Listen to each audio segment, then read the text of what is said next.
फिर दिन हुआ,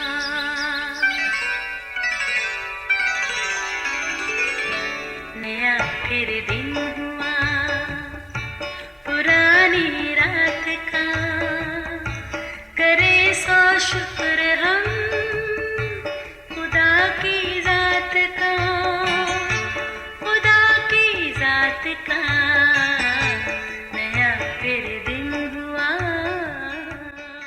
आज की आयत। क्योंकि खुदा इंसान की मानद नज़र नहीं करता, इसलिए कि इंसान ज़ाहिरी सूरत को देखता है, पर खुदावंद दिल पर नज़र करता है। पहला शमूएल 16 बाब 7वीं आयत का दूसरा हिस्सा। अजीज़ों, ये फ़िक्रा अक्सर बोला जाता है कि हर चमकती चीज़ सोना नहीं होती। ये दानिशवर लोगों का मक़ूला है, जिसमें बड़ी हकीकत भी है।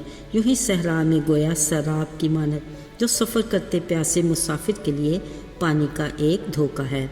याद रहे, आज के नमूद व नुमाइश के इस दौर में बहुत सी ऐसी अशिया हैं जो हकीकत में दिखाई देने के बिल्कुल बरअक्स हैं।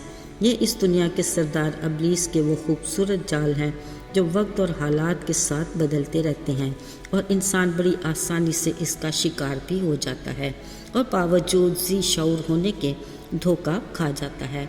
अजीज़ों, याद रहे, आसमान और ज़मीन पर फ़कत एक ऐसी ज़ात है जिसकी आँख कभी धोखा नहीं खाती, और वो है खुदावंद खुदा। कलाम मुक़द्दस में लिखा है, जब इसराइल के बादशाह साउल को खुदा ने उसकी नाफरमानी की वजह से रद्द किया, तो उसने शमूएल नबी को बैतलहम में यस्सी के पास भेजा कि उसके एक बेटे को नया बादशाह होने के लिए मसा करे। यस्सी ने अपने 7 बेटों को शमूएल नबी के सामने से निकाला। हर बार उसने सोचा, यकीनन ये खुदा का मंसूर ज़रूर होगा, मगर खुदा ने शमूएल नबी से कहा, तू उनके चेहरे और कद की बुलंदी को ना देख, क्योंकि मैंने उन्हें नापसंद किया है। मैंने इनमें से किसी को नहीं चुना। फिर शमूएल नबी के पूछने पर यस्सी ने बताया, सबसे छोटा अभी बाकी है, वो भेड़ बकरियां चराता है। शमूएल नबी ने यस्सी से कहा, उसे फ़ौरन बुला भेज। जब दाऊद शमूएल नबी के सामने आया, खुदा ने कहा, उठ और इसे मसा कर, क्योंकि वो यही है। तब शमूएल ने तेल का सींग लिया और उसे उसके भाइयों के सामने मसा किया। फिर आगे को खुदा की रूह उस पर ज़ोर से नाजिल होती रही।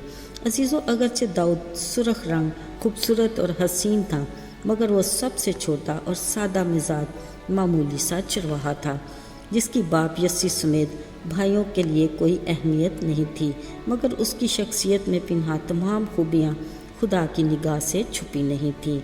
वो साज बजाने में उस्ताद, ज़बरदस्त सूरमा, जंगी मर्द और गुफ्तगू में साहिबे तमीज़ था।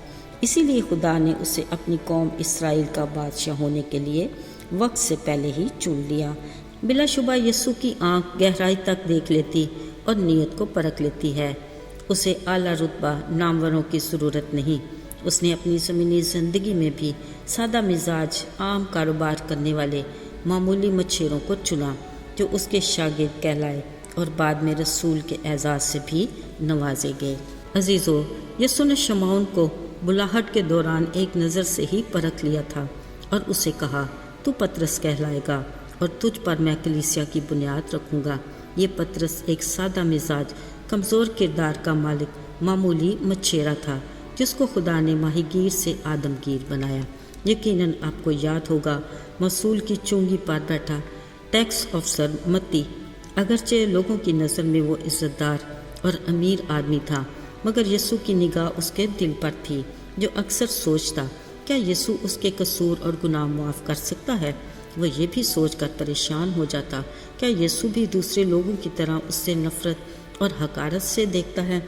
अजीज़ों, कैसी खुशकुन बात यह हुई कि खुदा ने उसे महसूल चुंगी से उठाकर अपने दीगर शागिर्दों में शामिल किया। बाद में वो यीशु की ज़मीनी ज़िंदगी के वाक़यात का लिखारी बना, जिसका तहरीर करदा हिस्सा मत्ती की अंजील मुक़द्दस में शामिल हुआ। मेरे अजीज़ों, इस वक्त हम भी यकीनन यही सोच रहे होंगे कि खुदा की हमारे लिए क्या मर्ज़ी है। शुक्र उस इलाही ज़ात का जिसकी आंखें सारी ज़मीन पर लगी रहती हैं और अपने लोगों की निगहबान है। आज हम जिस मकाम पर हैं, अगर हम अपनी ज़िंदगी में मुतमईन और खुश हैं तो ये उसके बड़े फजल की ही बदौलत है।